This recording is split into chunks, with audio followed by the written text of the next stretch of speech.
नमस्कार साथियों, analyser app में आप सभी का स्वागत है। छत्तीसगढ़ खाद्य सुरक्षा अधिनियम के अंतर्गत 5 अध्यायों तक हमने अध्ययन किया था। अब बात करेंगे 6वें अध्याय की, अध्याय 6।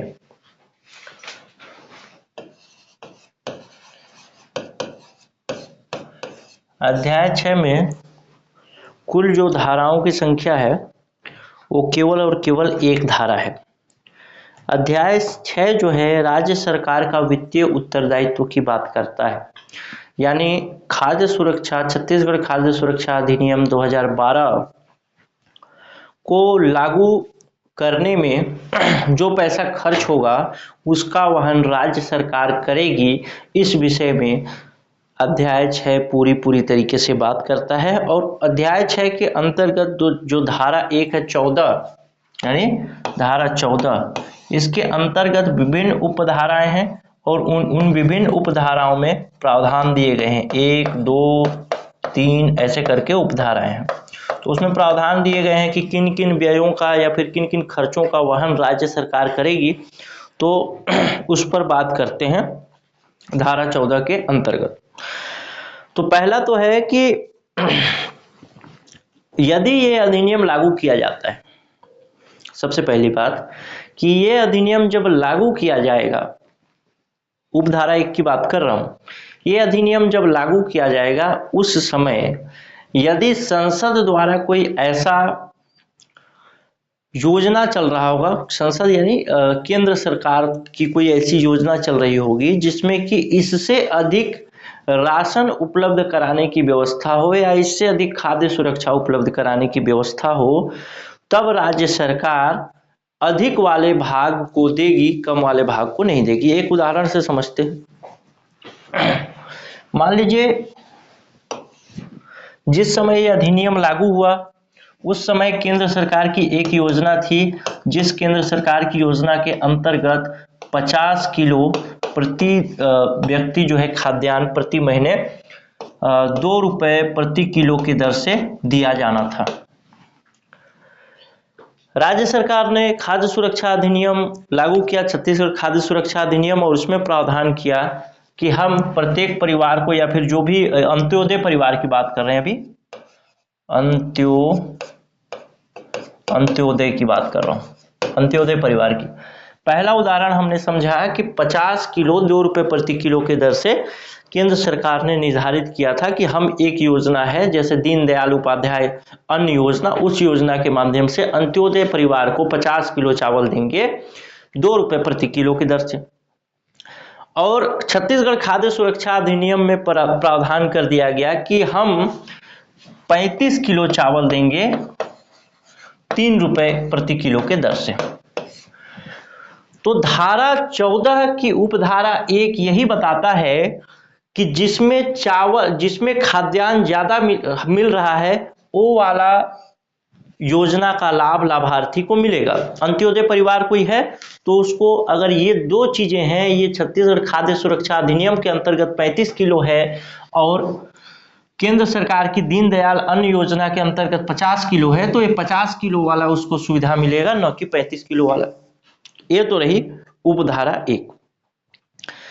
अब आ जाता है उपधारा 2।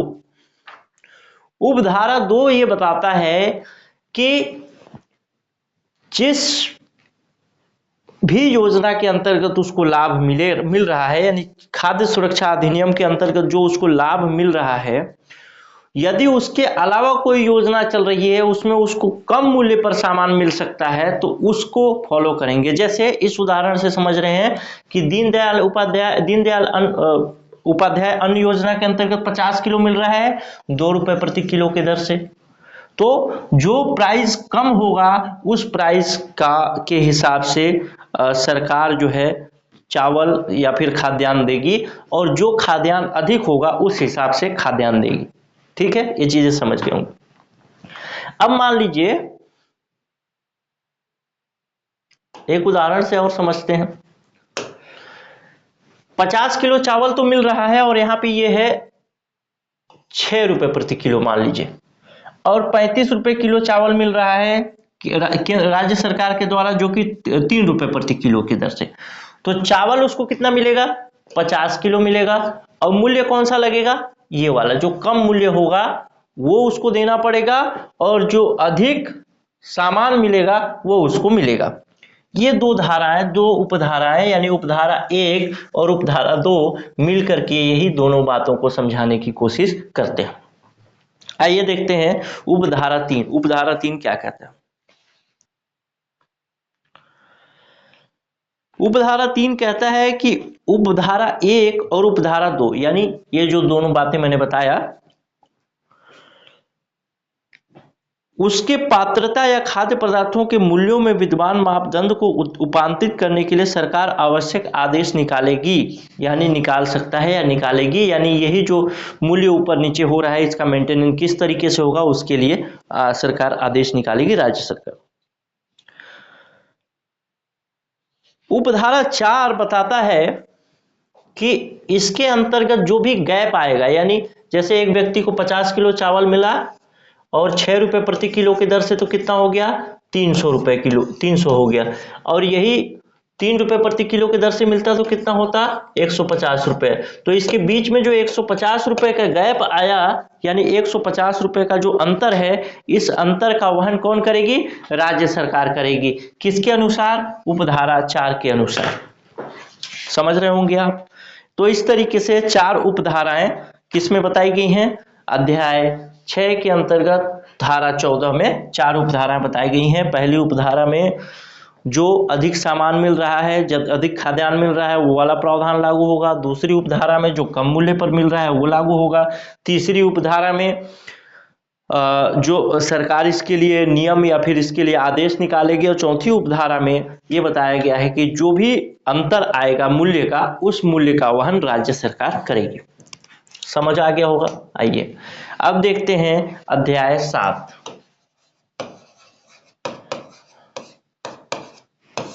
अध्याय 7 के अंतर्गत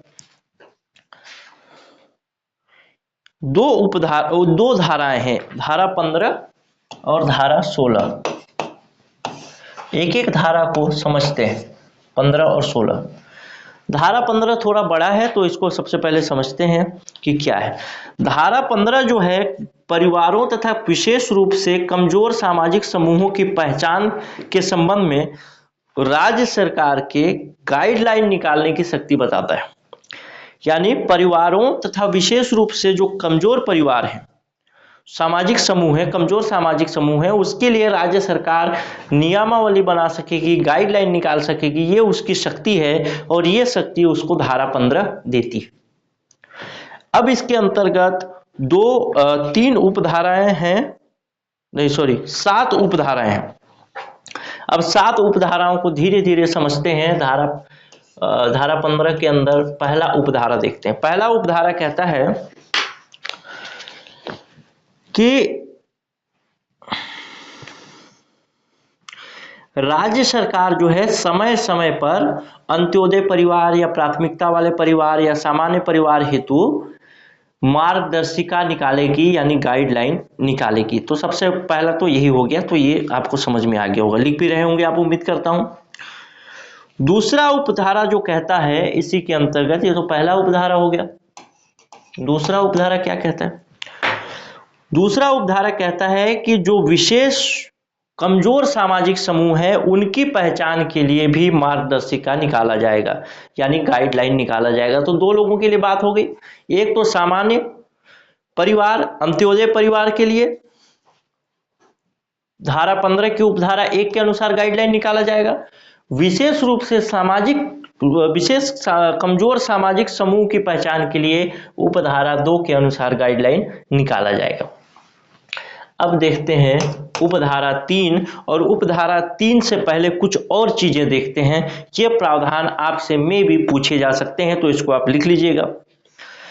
कमजोर सामाजिक समूह की जब पहचान की जाएगी,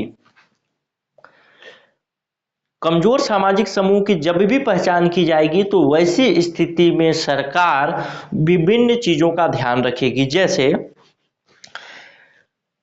केंद्र सरकार ने जो अधिसूचित विशेष कमजोर जनजाति जिसको घोषित किया है, जैसे छत्तीसगढ़ की बात करें तो 5 जनजातियां विशेष रूप से कमजोर जनजातियां मानी जाती हैं। तो जो 5 विशेष कमजोर जनजातियां हैं वो आवश्यक रूप से उपधारा 2 के अंतर्गत शामिल की जाएंगी।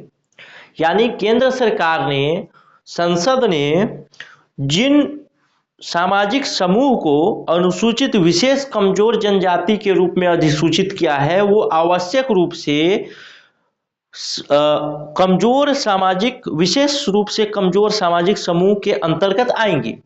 ये इसी में प्रावधान कर दिया गया। गाइडलाइन निकालने का अधिकार राज्य सरकार को है, लेकिन राज्य सरकार को भी कुछ गाइडलाइन यहीं से दे दिए गए हैं इस अधिनियम से। क्या दे दिए गए हैं? पहला ये गाइडलाइन दे दिया गया है कि जो भी अधिसूचित अनुसूचित जनजाति समूह है केंद्र सरकार का, जिसको कि केंद्र सरकार ने विशेष रूप से कमजोर जनजाति के रूप में घोषित किया है, वह विशेष रूप से कमजोर जनजाति इस विशेष रूप से कमजोर सामाजिक समूह में आएगी ही आएगी। यानी उपधारा 2 के अंतर्गत इनको शामिल किया ही जाएगा। दूसरा बात कहता है कि ऐसा परिवार जिस परिवार में कोई महिला जो उस परिवार की मुखिया है, आगे पढ़ेंगे मुखिया बनाते कैसे हैं, जो कोई महिला जो उस परिवार की मुखिया है और वो विधवा है तो भी वो इसके अंतर्गत आएगा। किसके अंतर्गत? उपधारा 2 के अंतर्गत। यानी विशेष रूप से कमजोर सामाजिक समूह में आएगा। कौन? जो महिला विधवा है। कोई महिला विधवा है तब की बात कर रहा हूं, समझने की कोशिश करिएगा। मान लीजिए एक परिवार है जिसमें 5 सदस्य हैं, एक विधवा मां है,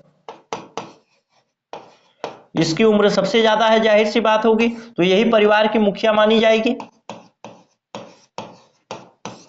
अब इसके बच्चे हैं जो भी सब छोटे हैं, तो ये अगर मुखिया मानी गई है तो ये विशेष रूप से कमजोर सामाजिक समूह में इसको चिन्हित किया जाएगा, इस परिवार को। दूसरी बात, एक और भी हो सकता है कि केवल सिंगल हो, यानी एकाकी हो वो महिला। मान लीजिए 2 लोग थे, एक महिला थी एक पुरुष थी, उसके 2 बच्चे थे, 2 बच्चे जो है बाहर शिफ्ट हो गए, पुरुष की मृत्यु हो गई, जो महिला है वही बस बची। अब जो एकाकी महिला है जिसका कोई परिवार नहीं है वो भी इसमें शामिल किया जाएगा विशेष रूप से कमजोर सामाजिक समूह में। तो 2 बातें मैंने बताई। पहला तो जनजाति के विषय में कि विशेष पिछड़ी जनजाति के रूप में जिसको अधिसूचित करती है केंद्र सरकार, वो तो इसमें शामिल होंगे। दूसरा, ऐसा परिवार जिसमें कोई महिला, कोई विधवा महिला उसकी मुखिया हो, वो भी शामिल होगा। तीसरा, उसी के अंतर्गत मैंने बताया कोई एकाकी महिला है यानी अकेली रहती है, उसका कोई परिवार नहीं है, तो भी इसके अंतर्गत उसको शामिल किया जाए। तीसरी बात है समस्त परिवार जिसके मुखिया लाइलाज बीमारी से पीड़ित है। यानी ऐसा समस्त परिवार जिसके मुखिया लाइलाज बीमारी से पीड़ित है, तो ऐसा परिवार भी विशेष रूप से कमजोर सामाजिक समूह में गिना जाएगा। तीसरी बात, समस्त परिवार जिसका मुखिया निःशक्त व्यक्ति है। निःशक्त की पहचान पहले कर चुके हैं हम, तो अब दोबारा उसको बताने की जरूरत नहीं है। एक और गाइडलाइन है कि समस्त परिवार का मतलब वो पूरा का पूरा परिवार। जैसे इसमें समस्त परिवार की बात कर रहा हूं तो इसमें 5 सदस्य हैं, तो पांचों के पांचों सदस्य विशेष रूप से मतलब कमजोर सामाजिक समूह में आ जाएंगे। आगे 5वां पॉइंट मैं बता रहा हूं, ऐसा परिवार जिसकी मुखिया 60 वर्ष या उससे अधिक आयु क्या है, या फिर और जिसके पास सुनिश्चित आजीविका का साधन नहीं है, कोई सामाजिक सहायता नहीं है। ऐसा परिवार जिसका मुखिया मतलब बंधुआ मजदूर है। ऐसा परिवार या फिर कोई अन्य परिवार जिसको राज्य सरकार अपने गाइडलाइन में शामिल कर ले। तो इस तरीके से आप लिख लीजिएगा इस सब चीज़ों को। ये पूछ सकता है आपसे 4-5 पॉइंट में, तो आपको पसीने नहीं छूटनी चाहिए, क्योंकि मैं पढ़ा रहा हूँ और जब एग्जाम हो जाएगा तो मैं इसका पूरा मिलान करूंगा और बताऊंगा भी कितने क्वेश्चन आए हैं। तो उस समय ये मत बोलिएगा कि ये चीज़ तो मैं पढ़ा ही नहीं, और इसी तो मैं पढ़ा चुका हूं, तो इसको ध्यान से देखिएगा और इससे प्रश्न पूछे जाने की संभावना है कि विशेष रूप से कमजोर सामाजिक समूह की पहचान करने में कौन कौन लोग शामिल होंगे। तो ये सारे लोग 6 पॉइंट मैंने बताए और 6वें पॉइंट में मैंने बताया कि जिसको राज्य सरकार अधिसूचित करे किसी ऐसे परिवार को जिस परिवार के बारे में मतलब गाइडलाइन जारी कर। ठीक है, आइए, ये तो हो गया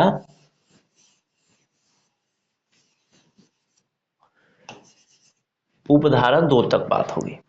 अब उपधारा 3 देखते हैं। उपधारा 3 कहता है कि प्राथमिकता वाले परिवार में कौन कौन लोग आएंगे, उसकी पहचान करने के लिए उपधारा 3 में बात की गई है। प्राथमिकता वाले परिवार की पहचान करने का काम किसका है? राज्य सरकार का। समय समय पर सर्वे कराएगी प्राथमिकता वाले परिवार कौन है, उनको मतलब वो सर्वे के अनुसार उनका नाम लिस्ट में आएगा, फिर उनको जो भी सुविधा मिलता है वो मिलते जाएगा। अब इस प्राथमिकता वाले परिवार के लिए राज्य सरकार जब गाइडलाइन जारी करेगी तो उसके लिए भी कुछ गाइडलाइन दे दिए गए हैं इसी अधिनियम में कि राज्य सरकार किन बातों का और ध्यान रखेगी। जैसे इस अधिनियम के प्रारंभ होने की तारीख से मुख्यमंत्री खाद्यान्न योजना के अधीन उनकी पात्रता की सीमा तक समस्त परिवार खाद्य सामग्री प्राप्त करने हेतु मुख्यमंत्री खाद्यान्न सहायता योजना के अधीन निर्दिष्ट मानकों के अनुसार पात्र होंगे। समझ गए होंगे आप, नहीं समझे होंगे तो फिर से बता देता हूं। पहले चलता था एक मुख्यमंत्री खाद्यान्न सहायता योजना, उस योजना में जिनका भी नाम रहा होगा वो इसमें ऑटोमेटिक आ जाएंगे प्राथमिकता वाले परिवार में। दूसरा, भूमिहीन कृषि मजदूर का समस्त परिवार आ जाएगा। सीमांत एवं लघु कृषकों के समस्त परिवार आ जाएंगे। समस्त परिवार जिसके मुखिया मतलब असंगठित श्रम में लगे हों। समस्त परिवार जिसके मुखिया भवन या जो निर्माण कार्य है जैसे राजमिस्त्री, रेजा कुली इस टाइप का जो है उसमें लगे हों, वो सब परिवार प्राथमिकता वाले परिवार में आएंगे। अब देखते हैं, उपधारा 3 हो गया, प्राथमिकता वाले परिवार की बात कर लिया। ऊपर वाला परिवार क्या कर दिया, विशेष रूप से कमजोर सामाजिक समूह की बात किया। अब उपधारा 4 देखते हैं, उपधारा 4 क्या कहता है। उपधारा 4 कहता है राज्य सरकार अधिनियम की धारा 3 के अंतर्गत पात्रता परिवारों के अपवर्जन का मापदंड समय समय पर विहित करेगी, परंतु निम्नलिखित श्रेणियों के सभी परिवार अपवर्जित परिवार में निर्दिष्ट होंगे। कुल मिलाकर सरकार समय समय पर अपवर्जित परिवार के लिए गाइडलाइन जारी करेगी, यानी ये लोग इस सुविधा का, इसके अंतर्गत सुविधा का लाभ नहीं ले सकते, लेकिन कुछ लोग आवश्यक रूप से अपवर्जित परिवार में आएंगे, उसके लिए भी इसी अधिनियम में कुछ गाइडलाइन 4 बिंदुओं में बताया गया है। उन 4 बिंदुओं को मैं समझाने की कोशिश कर रहा हूं। यानी अपवर्जित परिवार है उसको कोई सुविधा नहीं मिलेगा, सामान्य परिवार को मिलेगा, प्राथमिकता वाले परिवार को मिलेगा और अंत्योदय वाले को मिलेगा, अपवर्जित परिवार को नहीं मिलेगा। लेकिन राज्य सरकार किसको अपवर्जित परिवार में शामिल करेगी, यानी किसको इसके अंतर्गत सुविधाएं नहीं देंगी, तो वो परिवार मतलब वैसे परिवार के लिए गाइडलाइन राज्य सरकार निकालेगी कि अगर इसके पास बंगला है, गाड़ी है, घोड़ा है, टीपी है, मोटर है, गाड़ी है, बैंक बैलेंस है, माँ है, तो वो फिर प्राथमिकता वाले अपवर्जित परिवार में आ जाएगा। ऐसा राज्य सरकार गाइडलाइन निकालेगी। लेकिन जब राज्य सरकार गाइडलाइन निकालेगी तो कुछ परिवार ऐसे होंगे जो हमेशा ही अपवर्जित परिवार में आएंगे। वो परिवार कौन होंगे उसकी बात कर रहा हूं। समस्त ऐसे परिवार जिसके मुखिया या परिवार का कोई भी सदस्य इनकम टैक्स देता हो, यानी आय कर दाता हो, तो वो अपवर्जित परिवार में आ जाएगा। दूसरा, गैर अनुसूचित क्षेत्रों में 4 हेक्टेयर से अधिक सिंचित भूमि या 8 हेक्टेयर से अधिक असिंचित भूमि धारक समस्त परिवार, यानी जो क्षेत्र गैर अनुसूचित है उस गैर अनुसूचित क्षेत्र में यदि 4 हेक्टेयर तक सिंचित भूमि धारक है कोई, तो वो अपवर्जित परिवार में आ जाएगा, यानी उसको इसके अंतर्गत, इस अधिनियम के अंतर्गत लाभ नहीं मिलेगा। और यदि 8 हेक्टेयर तक असिंचित भूमि है, मानिए समझने की कोशिश करें, आप शायद कंफ्यूज हो रहे हैं, गैर अनुसूचित क्षेत्र है, गैर अनुसूचित क्षेत्र है, इसमें दो ऑप्शन है, 4 हेक्टेयर अगर जमीन है तो वो सिंचित होना चाहिए, और अगर 8 हेक्टेयर जमीन है तो वो असिंचित होना चाहिए। अगर 4 हेक्टेयर से कम है यानी अपवर्जित परिवार में नहीं आएगा, फिर वो कहाँ जाएगा, वो सरकार निर्धारित करेगी। 8 हेक्टेयर से कम है असिंचित भूमि अनुसूचित क्षेत्र में, तो गैर अनुसूचित क्षेत्र में, तो वो अपवर्जित परिवार में नहीं आएगा। यदि 4 हेक्टेयर सिंचित भूमि है तो अपवर्जित में आ जाएगा, 8 हेक्टेयर असिंचित भूमि है तो भी अपवर्जित में आ जाएगा। बस इतना ही बात ये समझाने की कोशिश कर रहा है। इसका दूसरा पॉइंट, पहला पॉइंट तो मैं समझा दिया कि परिवार का मुखिया या परिवार का कोई सदस्य इनकम टैक्स पेई हो, आयकरदाता हो, तो भी वो परिवार अपवर्जित में आ जाएगा। दूसरा बात मैंने बताया कि ऐसा परिवार जिसके पास जो गैर अनुसूचित क्षेत्र में है और उसके पास 4 हेक्टेयर का सिंचित क्षेत्र हो या 8 हेक्टेयर का असिंचित क्षेत्र हो, तो अपवर्जित परिवार में वो आ जाएगा, यानी उसको लाभ नहीं मिलेगा। ग देखते हैं, ऐसे समस्त परिवार जो नगरीय क्षेत्रों में पक्का मकान में रहते हों तो वो लोग भी नहीं आएंगे, और जो 1000 वर्ग फीट से अधिक क्षेत्रफल का हो या स्थानीय निकाय से प्रचलित नियमों के अनुसार संपत्ति कर का भुगतान करता हो। कुल मिला के 1000 स्क्वायर फीट का जमीन है, 1000 स्क्वायर फीट का घर है अगर आपके पास शहरी क्षेत्र में, तो आप इसके अंतर्गत नहीं आएंगे। घर कैसा होना चाहिए, पक्का घर होना चाहिए। यदि 1000 स्क्वायर फीट का पक्का घर नहीं है, आपके पास कच्चा घर है, फिर भी आप संपत्ति कर का भुगतान करते हैं, तो भी आप नहीं आएंगे। कुल मिला के 1000 स्क्वायर फीट का पक्का घर होना हो, और अगर संपत्ति कर का भुगतान करते हो निकाय के मतलब नगरीय निकाय के अंतर्गत, तो आप इसमें आ जाएंगे, यानी अपवर्जित परिवार में चले जाएंगे। इस अधिनियम के अंतर्गत आपको लाभ नहीं मिलेगा। चौथा जो पॉइंट है वो है, राज्य सरकार कोई भी मापदंड जो निर्धारित करे वो भी अपवर्जित परिवार में चले जाएंगे। तो ये हो गया उपधारा 4। अब उपधारा 5 देखते हैं, यानी उपधारा 5 के अंतर्गत क्या कहता है। उपधारा 5 कहता है कि राज्य सरकार समय समय पर अंत्योदय परिवार, प्राथमिकता वाले परिवार और विशेष कमजोर सामाजिक समूह की पहचान करेगी। विशेष रूप से कमजोर सामाजिक समूह के समस्त परिवार अंत्योदय परिवार के रूप में निर्दिष्ट किए जाएंगे। यानी जो भी विशेष कमजोर सामाजिक समूह का है वो आवश्यक रूप से अंत्योदय परिवार के अंतर्गत आएगा। अब एक पॉइंट ये हो गया आपका 5वां, उपधारा 5। अब उपधारा 6 देखते हैं। उपधारा 6 कहते हैं, अंत्योदय परिवारों, प्राथमिकता वाले परिवारों और विशेष रूप से कमजोर सामाजिक समूहों की सूची राज्य सरकार ऐसी रीति से भेद किए जाए अद्यतन करेगी, यानी अपडेट करती रहेगी। पहले में 5 में देखा कि उसके लिए लिस्ट निकालेगी, 6 में देखा कि उसको अपडेट करती रहेगी। 7वां एक पॉइंट महत्वपूर्ण है, यानी उपधारा 7 जो है ना वो महत्वपूर्ण उपधारा है। 15 के अंतर्गत ही पढ़ रहे हैं। उपधारा 7 ये कहता है कि परिवारों की सूची तत्समय किसी अन्य विधि से अल्पीकरण में न होकर उसके अतिरिक्त होगी। यानी परिवारों की जो सूची निकाली जाएगी किसी अलग कानून के अंतर्गत उसको कम नहीं किया जाएगा, उसके अतिरिक्त होगा। तो ये महत्वपूर्ण पॉइंट है। अब देखते हैं इसका 16 के अंतर्गत कोई उपधारा नहीं है। 16 के अंतर्गत एक ही बात है कि अंत्योदय परिवार हो, प्राथमिकता वाला परिवार हो या सामान्य परिवार हो, उनका जो लिस्ट आएगा यानी उनको इसका सुविधा का लाभ मिलने वाला है, यह लिस्ट जो निकाला जाएगा उस लिस्ट को सार्वजनिक रूप से रखा जाएगा। अब सार्वजनिक रूप से किस तरीके से रखा जाएगा, कहीं पे चिपका के रखा जाएगा, सार्वजनिक उचित मूल्य की दुकान पे चिपकाया जाएगा, उसका नाम लिखा जाएगा, पेंटिंग किया जाएगा, इंटरनेट पे डाला जाएगा, अखबार में निकाला जाएगा, क्या किया जाएगा सार्वजनिक रूप से रखने के लिए, तो वो राज्य सरकार व्यवस्था बताएगी, उसी के हिसाब से उसको सार्वजनिक किया जाएगा। ठीक है, तो ये हो गया धारा 16 खत्म। अब देखते हैं अध्याय 8।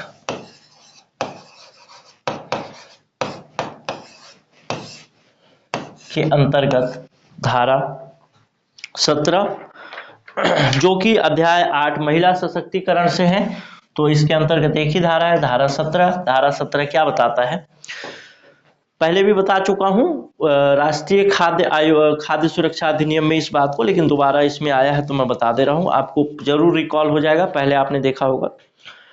ये महिला सशक्तिकरण की बात करता है। जब राशन कार्ड जारी किया जाएगा तो किसी परिवार में जो सबसे वरिष्ठ महिला होगी उसी के नाम पे राशन कार्ड जारी किया जाएगा, यानी वही महिला उस परिवार की मुखिया मानी जाएगी। ये पहला पॉइंट हो गया। दूसरा पॉइंट ये हो गया कि जिस परिवार में कोई महिला 18 वर्ष से अधिक आयु की है ही नहीं, 18 वर्ष से कम आयु की है, तो उस परिवार में जो सबसे वरिष्ठ पुरुष होगा उसके नाम पे राशन कार्ड जारी किया जाएगा। लेकिन जब कोई महिला उस परिवार में 18 वर्ष से अधिक उम्र को पार कर जाती है, यानी 18 वर्ष की उम्र को पार कर जाती है, तो फिर राशन कार्ड उसी के नाम से ट्रांसफर हो जाएगा, यानी महिला के नाम से। कुल मिला के धारा 17 ये बताने का प्रयास करता है आपको कि कोई भी राशन कार्ड जो जारी किया जाएगा वो राशन कार्ड किसी महिला के नाम पर ही जारी किया जाएगा। अगर महिला उस परिवार में है तो 18 वर्ष से अधिक उम्र की महिला है तो, यदि 18 वर्ष से अधिक उम्र की महिला नहीं है तब की स्थिति में किसी पुरुष के नाम पर जारी किया जाएगा।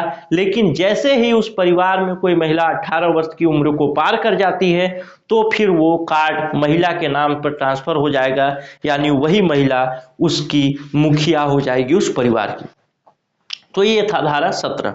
अब अध्याय 9 देखते हैं, और अध्याय 9 के अंतर्गत देखते हैं धारा 18। अध्याय 9 के अंतर्गत देखते हैं धारा 18। केवल और केवल एक धारा है जिसमें बताया गया है स्थानीय निकायों की भूमिका, यानी इस पूरे अधिनियम में स्थानीय निकाय यानी ग्राम पंचायत की क्या भूमिका होगी, नगर निगम की क्या भूमिका होगी, ये चीजें इसमें बताई गई। तो कुछ इसके अंतर्गत दायित्व बताए गए हैं, उन दायित्वों पर बात करते हैं। जैसे राज्य सरकार अधिसूचना के द्वारा इन निकायों को आदेश या फिर अनुदेश देगी कि आपको ये काम करना है, वो सारे काम उनको करना पड़ेगा। जैसे पात्र परिवारों की पहचान करना, कौन पात्र है कौन अपात्र है इसकी पहचान करना, राशन कार्ड जारी करना इन्हीं का काम है स्थानीय निकाय का। जैसे ग्रामीण क्षेत्र में हो तो ग्राम पंचायत का होगा, ग्राम पंचायत का ही काम है पात्र परिवारों की पहचान करना। सार्वजनिक उचित मूल्य की दुकानों का अंकेक्षण करना, पर्यवेक्षण करना, देखरेख करना कि चीजें सही तरीके से चल रही हैं कि नहीं, उसी का काम है।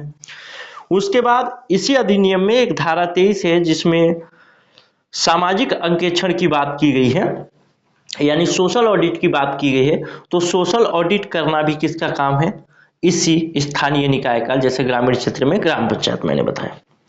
उसके बाद निराश्रितों आवासहीन व्यक्तियों का ऐसी रीति से चिन्हांकित करना कि उन्हें सुविधा उपलब्ध हो जाए, जैसा कि नियम बनाया राज्य सरकार। इसके अलावा राज्य सरकार जो भी कर्तव्य उनको देगी वो उनको करना है। कुल मिला के इस पूरे के पूरे अधिनियम के अधिनियम को सफल बनाने की जिम्मेदारी किसकी है, स्थानीय निकाय की। वही सारी चीजें देखेगी, लिस्ट बनाएगी, भेजेगी, राशन कार्ड सही से मिल रहा है नहीं मिल रहा है, सही दाम पे नहीं मिल रहा है, वो सारी चीजें मिलेगी। आखिरी में सामाजिक अंकेक्षण यानी सोशल ऑडिट भी कर देगी। इस तरीके से अध्याय 9 की धारा 8 तक हमने देखा। अब आगे का जो क्लास है वो नेक्स्ट वीडियो में देखेंगे। आप लोग टेस्ट को देते रहिए, बार बार रिवाइज करते रहिए। अगर किसी को टेस्ट अभी भी ज्वाइन करना हो, अभी समय है खैर, मतलब अभी भी का मतलब ये नहीं कि समय जा चुका है, फिर अगर टेस्ट ज्वाइन करना हो तो इस नंबर पे आप मैसेज कर लीजिएगा 96 17 41 36 76। और जिनको ज्वाइन करेंगे वो तो फुली डिस्क्राइब टेस्ट सीरीज आप ज्वाइन करिएगा, जो कि 665 रुपये का होगा डिस्काउंट के बाद। वैसे 999 का है, लेकिन अभी डिस्काउंट में ही मिल रहा है, अब सबको डिस्काउंट में ही दे रहे हैं। तो क्योंकि वैसे भी स्टूडेंट के पास पैसा कम होता है यार, मैं भी रहा हूँ स्टूडेंट तो मैं समझता हूँ, और हमारे जो लोग हैं टीम के लोग हैं वो लोग भी समझते हैं कि बहुत कम पैसा रहता है। तो भी जितना मेहनत है वो तो हमको मतलब हमारे सैलरी वैलरी देना है, यहाँ पे जो काम करते हैं उनको तो हमको कुछ ना कुछ तो मूल्य रखना ही पड़ेगा। तो मिनिमम हमने रख दिया है और डिस्काउंट के साथ ही दे रहे हैं। तो जो लोग भी ज्वाइन करें कंप्लीट डिस्क्राइब वाला ही ज्वाइन करें और ज्वाइन जरूर कर लें अगर आपकी ठीक ठाक तैयारी है तो। और ठीक ठाक तैयारी नहीं लग रही है तो फिर आप ज्वाइन न करें, क्योंकि आपका पैसा बेकार जाएगा, फालतू है। और ठीक ठाक तैयारी है कि नहीं है इसको जांचने के लिए आप एनालाइजर ऐप डाउनलोड कर लीजिएगा, नीचे डिस्क्रिप्शन में लिंक दिया होगा, उस लिंक से डाउनलोड कर लीजिएगा, लॉगिन कर लीजिएगा। एक पेपर फ्री होगा, उस पेपर को फ्री को देख करके देखिएगा, अगर ठीक ठाक परफॉर्मेंस रहा तो फिर आप पेड वाला ज्वाइन कर लीजिएगा। चलिए मिलते हैं नेक्स्ट वीडियो में। और पटवारी के लिए जो लोग भी तैयारी करना चाह रहे होंगे तो अभी 999 रुपये में कंप्लीट वीडियो क्लास आ चुका है, तो अगर आप चाहें तो ये कर सकते हैं। हॉस्टल वार्डन के लिए भी कंप्लीट वीडियो क्लास का रजिस्ट्रेशन चालू है, इसके तो वीडियो क्लास भी आ गया, पटवारी का वीडियो क्लास नहीं आया है अभी। तो जो लोग भी, क्योंकि बहुत लोगों का सपना रहता है कि पटवारी बनूं, तो अभी से तैयारी करना पड़ेगा, क्योंकि समय नहीं है, समय नहीं है। मैं अभी एक वीडियो बना दूंगा इस समय पे, आप लोग को समझ में आ जाएगा कि समय वाकई नहीं है। आप लोग को समझ में आ रहा होगा जो फूड इंस्पेक्टर दे रहे हैं, लेकिन पटवारी जिनको देना है उनको लग रहा होगा कि नहीं अभी समय है, लेकिन समय नहीं है। मैं एक दिन कैलकुलेट करके दिखा दूंगा 1-2 दिन में, तो समझ में आएगा। चलिए मिलते हैं अगले वीडियो में, तब तक के लिए नमस्कार, जय हिंद, जय भारत।